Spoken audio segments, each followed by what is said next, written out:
কাছে আন্তরিক আন্তরিক ধন্যবাদ এবং আপনাদের প্রতি কৃতজ্ঞতা। আপনারা সকলেই ইতিমধ্যে অবগত, তিতুমির বিশ্ববিদ্যালয়ের দাবিতে আমরা দীর্ঘদিন আন্দোলন সংগ্রাম করেছি।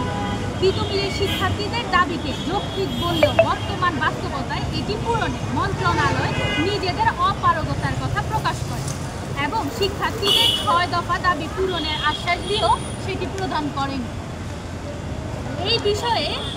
এই বিষয়ে বিশেষভাবে উল্লেখ করতে হচ্ছে যে তিতুমিরে 2-1টি সংগঠন এবং সংখ্যাগরিষ্ঠ কিছু ব্যক্তি তাদের নিজস্ব স্বার্থসিদ্ধির কারণে সেই 6 দফা দাবিকে আদায় করে নেয়নি এবং আদায় করতে আমাদেরকে দেয়নি।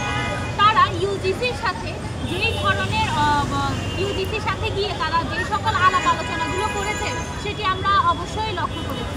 তারা সেন্ট্রাল কাঠামো নিয়ে কথা বলতে চাচ্ছে। আপনারা সকলেই অবগত, তিতুমির হচ্ছে আমাদের ঐতিহ্যের জায়গা, আমাদের ভালোবাসার স্থান। আমরা কখনোই আমরা সেন্ট্রাল কাঠামোতে যাব না, এটি প্রশ্নই আসে না।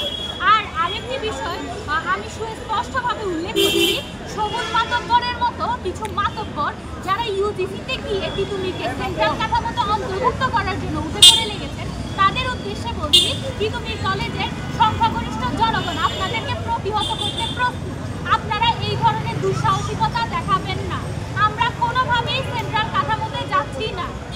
সম্মানিত উপস্থিতি, আপনারা দেখেছেন আমরা দাবির যে স্বৈরাচারী মনোভাব এবং আমাদেরকে সুস্পষ্টভাবে শিক্ষা ব্যবস্থার যে সকল সুবিধা সেটি না দেওয়ার কারণে আমরা দাবি অধিভুক্তি বাতিল করেছি এবং দাবির অধিভুক্তি থেকে আমরা বের হয়ে এসেছি। নিশ্চয়ই আমরা এখন ঢাকা কলেজের গোলামি করতে যাব না এবং আমাদের দাবি ছিল তিতুমিরকে বিশ্ববিদ্যালয়ে রূপান্তর। যেহেতু বর্তমান সরকার এবং এই অন্তর্বর্তীকালীন সরকার এই বিষয়ে অপারগতা প্রকাশ করেছে এবং তারা আমাদের 6টি দফা দাবি মেনে নিয়েছে, যার মধ্যে উল্লেখযোগ্য ছিল আমাদের আসন সংখ্যা কমবে না, আমাদের হচ্ছে যে কি বাস ফ্যাসিলিটি হতে শুরু করে এবং লাইব্রেরি সুবিধা হতে শুরু করে এই যে বিষয়গুলো এগুলো আমরা পাবো, সেটি তারা আমাদেরকে প্রদান করেনি। কিন্তু আমরা সেটি চেয়েছি, এই দাবিগুলো আমরা আদায় করে নিতে চাই এবং আমরা কোনোভাবেই সেন্ট্রাল কাঠামোতে যাব না, কোনোভাবেই তিতুমিরের একটি আসন সংখ্যাও কমবে না, বরং শিক্ষা ব্যবস্থার মান উন্নয়ন করতে হবে, তার পাশাপাশি আমাদেরকে লাইব্রেরি সুবিধা দিতে হবে। এবং আমরা দেখতে পেয়েছি তিতুমিরে ইন্টারমিডিয়েট নেই, কিন্তু এই সেন্ট্রাল কাঠামোতে তিতুমিরে ইন্টারমিডিয়েট ঢোকানোর মতো কিছু বিশ্বাসঘাতকতার বিষয় আমরা লক্ষ্য করি। এই বিষয়গুলো আমরা সকল আছে প্রতিহত করছি। প্রিয় সাংবাদিকবৃন্দ, আপনারা সকলে অবগত, তিতুমিরে ইন্টারমিডিয়েট নেই। কেন্দ্রীয় বিশ্ববিদ্যালয়ের কাঠামোতে ইন্টারমিডিয়েট না থাকা কলেজগুলোতেও ইন্টারমিডিয়েট যুক্ত করার আলোচনা রয়েছে।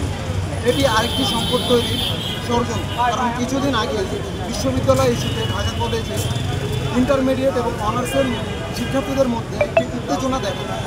অর্থাৎ অনার্স মাস্টার্স নিয়ে স্বাধীন সিদ্ধান্ত নিতে গিয়েও গলার কাটা হয়ে দাঁড়িয়েছে ইন্টারমিডিয়েট।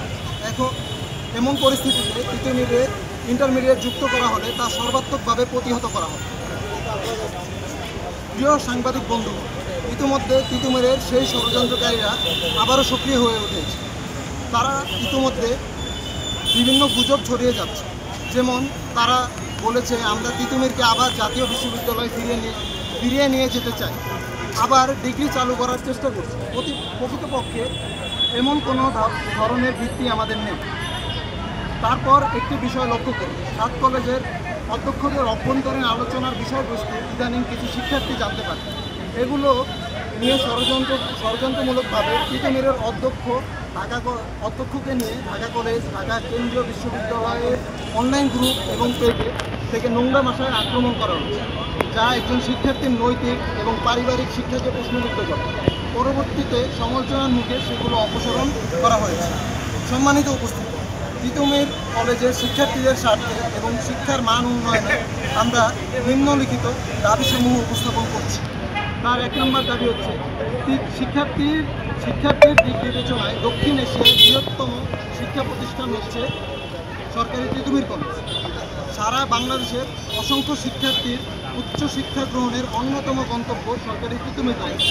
এমতাবস্থায় এই কলেজের আসন সংখ্যা কমানো হলে অসংখ্য শিক্ষার্থীর উচ্চ শিক্ষার স্বপ্ন বাধাগ্রস্ত হবে। কাজেই তিতুমির কলেজ থেকে একটি আসনও কমানো যাবে না। 2 এবং 3 নম্বর দাবি হচ্ছে যে শিক্ষার মান বৃদ্ধির লক্ষ্যে এবং কলেজের এই শিক্ষকের সংখ্যা বৃদ্ধি, আইন, সাংবাদিকতা, ট্যুরিজমের মতো বিশেষগুলো অন্তর্ভুক্তি করা এবং শিক্ষার্থীর আবাসিক সংকট নিরসনে পৃথিবীর পাশে গড়ে থাকা রাজকের জায়গা পৃথিবীর নামে বরাদ্দ দিলে হল নির্মাণ পরিসর বৃদ্ধি হবে, সেমিস্টার পদ্ধতি চালু, উন্নয়ন লাইব্রেরি ব্যবস্থা করা এবং পৃথিবীর কলেজকে শিক্ষা মন্ত্রণালয়ের যে আশ্বাস বাস্তবায়ন দৃশ্যমান সেগুলো অগ্রগতি করা। পৃথিবীর কলেজের কোনো অবস্থানে কোনোভাবেই ইন্টারভিউ করা যাবে না। উপরি উল্লিখিত দাবি সমূহ মেনে তৈরি করে কোনো ষড়যন্ত্র বলে তার বিপরীত অতীতের মতো কঠোর পদক্ষেপ থেকে আমরা দাবি হবে। আজকে সাংবাদিক সম্মেলনে আপনাদের উপস্থিতির জন্য আরও আন্তরিক ধন্যবাদ এবং কৃতজ্ঞতা জানিয়ে এখানে শেষ করছি। ধন্যবাদ।